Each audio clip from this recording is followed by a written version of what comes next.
Hi, my name is Jeff Kosmowski with KOZM Guitars, and today I'd like to spend a few minutes describing my most recent acoustic guitar, the Heresy II, and I want to give you a chance to actually hear how it sounds. So one of the first things you'll notice about this guitar, unlike conventional guitars, is that there's basically no flat surfaces on it, and that's a result of the process I use to make my guitars. It's a process I call digital lutherie, meaning that I basically do all of the design work on the computer on a CAD package, and then I do the fabrication of the parts on a computer-controlled router. So this guitar has a maple front and a black walnut back. All the stiffeners are machined into the inside of the front and back pieces, so there's no gluing of stiffeners or ribs. It's got a 25.5-inch scale length. The neck is made of mahogany. It's got a East Indian rosewood fretboard, but the neck itself is made of mahogany, and there's a strip of maple running down the middle. This into the camera here. This is how it interfaces up to the body of the guitar. Before I start playing, I just wanted to say that I'm recording this directly into my little Canon handheld Vixia camcorder, and I also wanted to say that the body size on the Heresy II is fairly small. I want to see if I can give you a side-by-side comparison. This guitar is my Larrivee L03. It's a grand auditorium size, I believe, so you can kind of see it there next to the Heresy II. And let me try to show you a side view so you can get a comparison there. So you can see there's quite a bit of difference between the sizes of these two guitars. Let me just strum some basic chords now so you can get a sense of how it sounds.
Alright, there you go. There's a quick listen to the KOZM Heresy II.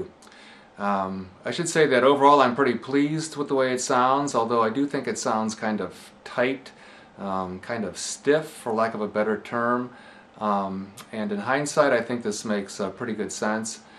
Compared to my earlier guitar, the Heresy I, which had a Douglas fir top and virtually no internal bracing whatsoever. This one I wanted to see what would happen if I really stiffened it up, and so using the hard maple was a step in that direction, and I did employ quite a few serious stiffener elements that are integrated into the inside surface. So I think that makes the top fairly stiff and not as compliant and as expressive as it really wants to be. So the next version, I'm going to ratchet back on those stiffeners and take a little bit of weight out of the back as well. It's fairly stiff, so I want to see what that might do to the overall sound.